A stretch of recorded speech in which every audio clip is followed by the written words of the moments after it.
కూకట్పల్లి రేణు అగర్వాల్ సంఘటన జరిగినప్పుడు మనం పనివాళ్ళ గురించి బాగా చెప్పుకున్నాం. పనివాళ్ళతో జాగ్రత్తగా ఉండండి, పనివాళ్ళని ఇంట్లో పెట్టుకోకండి అని ఎక్కువగా మనం పనివాళ్ళ గురించే, పనివాళ్ళని నెగిటివ్గా చేసే మనం మాట్లాడుకున్నాం. కానీ మరి ఓనర్స్ గురించి కూడా మాట్లాడుకోవాలి కదా. ఓనర్స్ అందరూ మంచి వాళ్ళే ఉంటారా అని అంటే కొంతమంది సైకోగాళ్ళు కూడా ఉంటారు, బుద్ధి తక్కువ వాళ్ళు కూడా ఉంటారు, పని వాళ్ళని చీప్గా చూసేవాళ్ళు ఉంటారు, పని వాళ్ళ చేత గొడ్డు చాకరీ చేయించుకుని కొంచెం టీనీలు కూడా ఇవ్వని వాళ్ళు ఉంటారు. మరి అలాంటి వాళ్ళ గురించి కూడా మనం మాట్లాడుకోవాలి. అయితే ఈ రోజున అమెరికాలో జరిగిన సంఘటన గురించి మాట్లాడుకుందాం. మొన్న అమెరికాలో ఒక భారతీయుడిని తల నరికేసి ఆ తల తీసుకుని వెళ్ళి డస్ట్బిన్లో వేసాడన్న వార్త మనం విన్నాం. అసలు అక్కడ జరిగిన స్టోరీ ఏంటి అని అంటే, అమెరికాలో ఒక ఇండియన్ అతను ఒక రెస్టారెంట్ నడుపుతున్నాడంట, అంటే హోటల్ లాంటిది అనమాట. అందులో పనిచేసే వాళ్ళని ఇలా రకరకాల దేశాల నుండి వచ్చిన వాళ్ళు ఉంటారు కదా, మన ఇండియన్సే కావచ్చు, చైనా వాళ్ళు, ఇలా పాకిస్తాన్ వాళ్ళు, ఇలా రకరకాల వాళ్ళని అలా పనిలోకి పెట్టుకుని ఉంటారు. అయితే అక్కడ వాళ్ళ దగ్గర పనిచేసే దాంట్లో అమ్మాయిలు కూడా ఉన్నారు. ఇతని దగ్గర పని చేయడానికి ఒక వలసదారుడు వచ్చాడంట. అంటే వీసాలు అలాంటివి లేకుండా దొంగదారుల్లో వచ్చేవాళ్ళు ఉంటారు కదా, అలా వచ్చిన అతను ఒక అతను పని కావాలని వస్తే ఇతను మరి అతని వివరాలన్నీ అడిగే ఉంటాడు, అయినా కూడా పనిలో పెట్టుకున్నాడు. ఎందుకు అని అంటే అలా వలసదారులుగా వచ్చిన వాళ్ళు ఎవరైతే ఉన్నారో వాళ్ళకి జీతాలు ఇచ్చేటప్పుడు ఆన్లైన్ కాకుండా క్యాష్ రూపంలో ఇస్తారంట. అలాగే ఎన్ని గంటలు కావాలంటే అన్ని గంటలు చక్కగా పనిచేసి పెడతారు ఓపికగాను. ఇంకా వాళ్ళతో పెద్దగా రిస్క్ ఏమీ ఉండదు, పైగా తక్కువ డబ్బులు తీసుకుంటారు. అదే అక్కడ లోకల్ వాళ్ళని పెట్టుకుంటే ఎక్కువ డబ్బులు ఇవ్వాల్సి వస్తుందని చెప్పేసి ఇలా వలసదారులు వచ్చిన వాళ్ళని పెట్టుకుంటూ ఉంటారంట. ఈ ఇండియన్ రెస్టారెంట్లో పనిచేసిన అతను ఎవరైతే ఉన్నారో ఆ వలసదారుడు అతను వేరే భాష ఏదో లాంగ్వేజ్ మాట్లాడతాడంట. అంటే చైనాకి సంబంధించిందో ఏదో మాట్లాడతాడు. అతనికి అసలు ఇంగ్లీష్ అనేది రాదు. అతని భాష ఇతనికి అర్థం కాదు, ఇతని భాష అతనికి అర్థం కాదు. ఆ వలసదారుడు ఏం చేశాడు అని అంటే గతంలో వేరే స్టేట్లోనూ ఒక కారును దొంగలించాడంట. అయితే పోలీసులకు దొరికిపోయాడు, జైలుకి వెళ్ళాడు. కొన్ని రోజుల తర్వాత మళ్ళీ జైలు నుండి బయటకు వచ్చిన తర్వాత ఆ స్టేట్లో ఎక్కడ వెతికినా సరే ఎవరో కూడా అతనికి పని ఇవ్వలేదు, పని దొరకలేదు. అయితే అలా మెల్లగా డల్లాస్కి వచ్చేసాడంట. డల్లాస్కి వచ్చిన తర్వాత ఇతని దగ్గరికి వచ్చి పని అడిగితే ఇంక ఇతని వివరాలు మరి అడిగాడో అడగలేదో తెలియదు, కానీ మొత్తానికి ఇతనైతే పనిలో పెట్టుకున్నాడు. అయితే ఇక్కడ భాష ప్రాబ్లం వచ్చింది, ఒకరి భాష ఒకరికి అర్థం కాదు. ఇంకొక అమ్మాయి, ఇతని భాషకు సంబంధించిన అమ్మాయి ఇంకొక అమ్మాయి ఎవరో పని చేస్తుంటే ఆ అమ్మాయి ద్వారాగా అర్థం కాని విషయాలు ఏమన్నా ఉంటే చెప్పి ఇతని చేత పని చేయించుకుంటూ ఉండేవారు. టూరిస్టులు వాళ్ళు వస్తూ ఉంటారు, ఆ రూములన్నీ క్లీన్ చేయడం, బాత్రూములు కడగడము, వాళ్ళకి ఏం కావాలో అందించడము, అక్కడ బెడ్షీట్లు అవి తీసి మళ్ళీ వాషింగ్ మిషన్లో వేయడం, వాటిని మడతలు పెట్టడము, ఇలాంటి మొత్తం ఆ హోటల్కి సంబంధించిన పనులన్నీ అతను చేస్తూ ఉంటాడంట. ఈ ఓనర్ ఎవరైతే ఉన్నారో ఇండియన్ అతన్ని విపరీతంగా వేధించేవాడంట పని విషయంలో. రెస్ట్ లేకుండా, కొంచెం కూడా ఖాళీ లేకుండా ఒకదాని తర్వాత ఒకటి పని, ఏదో ఒక పని చెప్తూనే ఉండేవాడంట. కింద వాషింగ్ మిషన్ పాడైపోతే అది ఎన్నో రోజులుగా పాడైందని చెప్పినా సరే బాగు చేయించడం మానేసి ఆ పైన ఎక్కడో వాషింగ్ మిషన్ ఉంటే బట్టలన్నీ తీసుకువెళ్ళి అక్కడ వేసి అక్కడే ఉతికి ఆరేసి పెట్టని చెప్పేసి ఇలాంటి పనులన్నీ చెప్పేవాడంట. పైకి కిందకి ఊరికే తిప్పుతూ ఉండేవాడంట. ఎంత పని చేసే వాళ్ళకైనా విసుగు చిరాకు అనేది ఉంటుంది కదండి, వాళ్ళని కూడా మనం అర్థం చేసుకోవాలి కదా. ఏదో మనం జీతం ఇస్తున్నాం కదా అని చెప్పేసి ఏదో గొడ్డు చాకరీ అని అన్నట్టు గాడిదల చేత చేయించుకున్నట్టు విపరీతంగా అంత నలిపేసి చేస్తే పాపం వాళ్ళు మనుషులే కదా, అర్థం చేసుకోవాలి కదా. కానీ ఇతను చేసిన పొరపాటు అదే.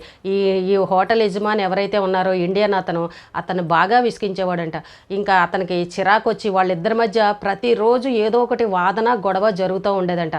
కొన్ని అర్థమయ్యేవి, కొన్ని అర్థం కానివి. ఎందుకంటే అతని భాష ఇతనికి అర్థం కాదు, ఇంగ్లీష్ రాదు, ఇతని చైనీస్ భాష అతనికి అర్థం కాదు.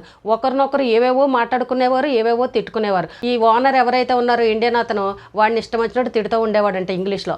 నేను ఎన్ని తిట్టినా వాడికి అర్థం కాదులే, పట్టించుకోలే అని చెప్పేసి ఇష్టం వచ్చినట్టు ఏదో ఏ పని చేసినా తిడుతూ ఉండేవాడంట.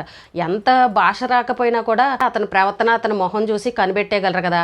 ఇలాగే ఒక రోజున బాగా గొడవ జరిగింది, ఇద్దరి మధ్యన వాదన జరిగింది. ఇంకా అతను కోపం వచ్చి తల నరికి పాడేసి ఆ తలను తీసుకువెళ్ళి డస్ట్బిన్లో వేయబోతుంటే ఈ లోపు పోలీసులు వచ్చి పట్టుకుని వెళ్ళి జైల్లో కూర్చోబెట్టారు. ఇప్పుడు పనివాళ్ళు అని అన్నప్పుడు మనం ఒక రెస్పెక్ట్ అనేది ఇవ్వాలి. అది మన ఇండియాలో అలా ఎవరు ఇవ్వరు. పనివాళ్ళు అంటే పనివాళ్ళని చీపుగానే చూస్తారు, తక్కువ చేసి చూస్తారు. నేను జీతం ఇస్తున్నాను, నువ్వు ఎందుకు పని చేయవు, నువ్వు నా దగ్గరికి పని చేయడానికి వచ్చావని ఇలా చులకనగా మాట్లాడే వాళ్ళు ఉంటారు. వాళ్ళని ఇష్టం వచ్చినట్టు తిట్టేవాళ్ళు కూడా ఉంటారు. సమయానికి తిండి కూడా తిన్నవరు. నేను జీతం ఇస్తున్నాను, నువ్వు ఎందుకు పని చేయవని అన్నట్టు నిమిషం కూడా కూర్చోనివ్వకుండా 5 నిమిషాలు రెస్ట్ ఇవ్వకుండా, ఒక్కరోజు కూడా సెలవు ఇవ్వకుండా ఇలా గొడ్డు చాకరీ చేయించుకునే వాళ్ళని మనకు కనబడుతూ ఉంటారు. అయితే ఇప్పుడు మనం వెళ్ళింది వేరే దేశానికి, అమెరికాలో అన్నప్పుడు అక్కడ పని వాళ్ళని, ఓనర్ని ఇలాగా వేరేగా చూడరు. పని వాళ్ళు కూడా అక్కడ హై క్లాస్గా ఉంటారు. పని వాళ్ళు కూడా కారుల్లో వచ్చేవాళ్ళు ఉంటారు. అక్కడ పని వాళ్ళకు కూడా మంచి రెస్పెక్ట్ అనేది ఇస్తారు. ఎక్కువ తక్కువ అనే భేదాలను అక్కడ చూడరు.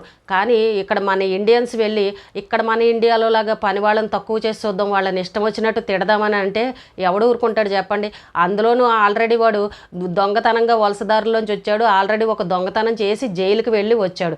ఆ విషయం మరి ఈ ఓనర్కి తెలుసో లేదో తెలియదు, కానీ మొత్తానికి పెట్టేసుకున్నాడు. ముందే చూసుకోవాలి కదా వ్యక్తి క్యారెక్టర్ ఏంటి, ఇంతకు ముందే ఎక్కడ పని చేశాడు, అసలు తనకి వీసాలు, పాస్పోర్ట్లు ఇలాంటివి ఉన్నాయా లేవా, అలా అన్నీ చెక్ చేసుకుని మంచి వాళ్ళని పెట్టుకోవాలి. కానీ ఇలా కక్కుర్తి పనులు చేసి ఏదో తక్కువ డబ్బులకు వస్తున్నాళ్లే, ఎవడైతే ఏంట్లే మనకు పని చేసేవాడు దొరికితే చాలని ఎవరి స్వార్థం వాళ్ళు చూసుకుని పనిలో పెట్టుకున్నారనుకోండి, ఇలాంటి సంఘటనలే జరుగుతాయి. పాపం ఆ చనిపోయిన ఇండియన్ అతనికి భార్య, చిన్న కొడుకు ఉన్నారు. ఇప్పుడు ఆ ఫ్యామిలీ అన్యాయం అయిపోయింది కదా. ఇప్పుడు మనం ఇండియాలోనే పని వాళ్ళు ఏ రకంగా తగులడ్డారో చూస్తున్నాము. అలాంటిది ఇప్పుడు అమెరికాలో అక్కడ రకరకాల మనుషులు, రకరకాల మనస్తత్వాలు ఉంటారు, రకరకాల దేశాల నుండి వచ్చిన వాళ్ళు ఉంటారు.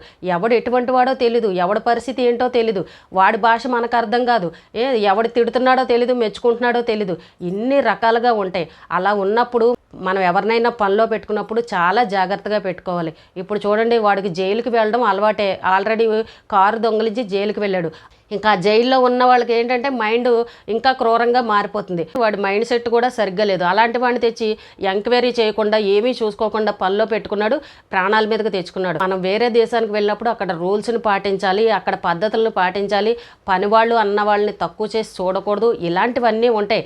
అవన్నీ చాలామందికి తెలుసు, తెలియకుండా మాత్రం ఎవరో వెళ్ళరు. ఇక్కడ నుంచి వెళ్ళే వాళ్ళు అందరూ చదువుకున్న వాళ్ళే వెళ్తారు. అయినా సరే పొగరగా చేస్తారో, లేకపోతే మేము చెప్పినట్టే వినాలి, మా దగ్గర డబ్బు బాగా ఉంది, మేము బాగా సంపాదించుకుంటున్నాం, మా మాట వినాలని మరి పొగరగా ప్రవర్తిస్తారో తెలియదు, కానీ ఇలా ప్రాణాల మీదకి తెచ్చుకుంటున్నారు. ఇప్పుడు ఆల్రెడీ అమెరికాలోని ఇండియన్స్ ఎవరో రావద్దు, వేరే దేశాల వాళ్ళు వలసదారులు ఎవరో మా దగ్గర ఉండొద్దు, మాకు ఇక్కడ మొత్తం నిండిపోయింది, ఉద్యోగాలు లేవని ఆల్రెడీ అమెరికాలో ట్రంప్ వచ్చిన తర్వాత ఈ గొడవలన్నీ మనం చూస్తాం. మొన్న ఆస్ట్రేలియాలో చూసాం, ఎవరు కూడా ఇండియన్స్ కానీ వేరే దేశాల వాళ్ళు మా దగ్గర ఉండొద్దు, అందరూ వెళ్ళిపోవాలి, వీసాలన్నీ ఆపేయండి అని చెప్పేసి మొన్న ఆస్ట్రేలియాలో కూడా మనం చూసాం. ఇప్పుడు లండన్లో జరుగుతున్నాయి, అక్కడ కూడా ఇదే గొడవ జరుగుతుంది. వలసదారులు ఎవరిని తీసుకోవద్దు, వీసాలన్నీ ఆపేసేయండి, ఇక్కడ మొత్తం మాకు ఉద్యోగాలు లేకుండా అయిపోతున్నాయని ఆ లోకల్ వాళ్ళందరూ కూడా రోడ్ల మీదకి వచ్చి ధర్నాలు చేస్తున్నారు. అక్కడ లండన్లో కూడా ఇప్పుడు ఎంతెంత గొడవలు జరుగుతున్నాయో మనం చూస్తూ ఉన్నాం. అందరూ చెప్తున్న మాట ఏంటంటే ఇప్పుడు అసలే అందరూ చాలా కోపం మీద ఉన్నారు. లండన్లో కానీ ఆస్ట్రేలియాలో కానీ మన ఇండియన్స్ ఎవరన్నా సరే మెట్రోల దగ్గర కానీ మాల్స్ దగ్గర కానీ ఇలా రోడ్ల మీద ఎక్కడైనా సరే కనబడ్డారని అంటే వాళ్ళని ఏదో ఒకటి కావాలని కెలికి మరీ గొడవలు పెట్టుకుని, నువ్వు మా దేశం ఎందుకు వచ్చావు, నువ్వు ఇక్కడ నుంచి ఎందుకు వచ్చావు, నువ్వు వెళ్ళిపో అని చెప్పేసి ఇలా ఏవో ఒకటి తగాదాలు పెట్టుకుని ఏదో ఒకటి చేస్తారు. కొంచెం జాగ్రత్తగా ఉండండి, పరిస్థితులు బాగోపోతే కనుక తిరిగి వచ్చేయండి, ఇండియాలోనే మంచి అవకాశాలు ఉన్నాయి, అందరూ చదువుకున్న వాళ్ళే కదా, ఇక్కడ వదిలేసి ఎందుకు అక్కడికి వెళ్తున్నారని చెప్పేసి చాలామంది చెప్తున్నారు. కానీ అక్కడ పరిస్థితులు ఎంత దారుణంగా ఉన్నాయో దీన్ని బట్టి అర్థం చేసుకోవాలి. ఎప్పుడు ఎవరు మనల్ని ఏం చేస్తారో తెలీదు. మనకి ఇక్కడ ఇండియాలో ఉన్నట్టే అక్కడ కూడా అన్నీ చేద్దామని అంటే అస్సలు కుదరవు, సాగనివ్వరు. మొన్న వినాయక చవితికి కూడా చూసారా, ఇండియాలో చేసినట్టు వినాయక చవితి సంబరాలు అక్కడ చేశారు. మరి వాళ్ళు ఊరుకుంటారా? వాటిని అన్నింటినీ వీడియోలు తీసి సోషల్ మీడియాలో పెట్టారు. H1B వీసాలను కట్ చేయండి, వీళ్ళ గోల, వీళ్ళ న్యూసెన్స్ భరించలేకపోతున్నాం, ఇది అమెరికా కాస్త ఇండియా లాగా తయారైందని చెప్పేసి అమెరికన్స్ చెప్తున్నారు. ఇక్కడ నుండి జనాలందరూ పొలోమంటూ వాళ్ళ దేశాల మీదకి వెళ్ళిపోతుంటే అక్కడ అది ఏ దేశం అనేది గుర్తుపట్టని విధంగా తయారైపోయింది. అక్కడ వాళ్ళకి ఇంకా కోపం వచ్చేస్తుంది, మా పిల్లల పరిస్థితి ఏంటి, అందరూ మా దేశం మీద పడి మా డబ్బును సంపాదించుకుని మీ దేశాల్లో బాగుపడుతున్నారని వాళ్ళకు ఇప్పుడు ఒక రకమైన బాధ వచ్చి ఇప్పుడు ఒకళ్ళని చూసి ఒకళ్ళు, అమెరికాను చూసి మొన్న ఆస్ట్రేలియా తర్వాత ఇప్పుడు లండన్, ఇంకా అలాగా ప్రతి ఒక్కళ్ళు కూడా ఎవరు మా దేశానికి రావద్దు అని ఒక నిబంధన అయితే పెడుతున్నారు. వాళ్ళు పోరాటాలు చేస్తున్నారు. లాస్ట్కి చివరికి ఏం జరుగుతుంది అనేది మనకు అర్థం కాదు. ఇప్పుడు ఇండియన్స్ ఒక్కరే కాదు, అటు పాకిస్తాన్ వాళ్ళు, చైనా వాళ్ళు, ఇంకా చుట్టుపక్కల దేశాల వాళ్ళు, వేరే వాళ్ళు అందరూ కూడా ఇలా పెద్ద పెద్ద దేశాలకు వెళ్ళి డబ్బులు సంపాదించుకుని వాళ్ళ ఊర్లకు పంపించుకుంటున్నారు. అది వాళ్ళకి నచ్చట్లేదు. కానీ ఏది ఏమైనానండి, మన దేశం బాగుపడాలనంటే మనమందరం మన దేశంలో ఉండి మన దేశాన్ని అభివృద్ధి చేసుకోవాలి. కానీ మన దేశంలో ఉన్న వాళ్ళు పక్క దేశాలకు వెళ్ళిపోతే మన దేశం ఎప్పటికీ అభివృద్ధి చెందదు, అలాగే కింద ఉండిపోతుంది. మంచి తెలివితేటలుండి బాగా చదువుకున్న వాళ్ళు కూడా అలా వేరే దేశాలకు వెళ్ళిపోతుంటే ఇంకా మన దేశం పరిస్థితి ఏంటి చెప్పండి. ప్రతి ఒక్కళ్ళు చెప్తున్నారు, ఎవరో విదేశాలకు వెళ్ళకండి, చక్కగా మన దేశంలోనే బోల్డ్ అవకాశాలు ఉన్నాయి, వాటిని అభివృద్ధి చేయండి అని ప్రతి ఒక్కళ్ళు కోరుకుంటున్నారు. మరి దీన్ని ఎంతమంది పాటిస్తారో, దీని గురించి ఎంతమంది ఆలోచిస్తారో చూద్దాం.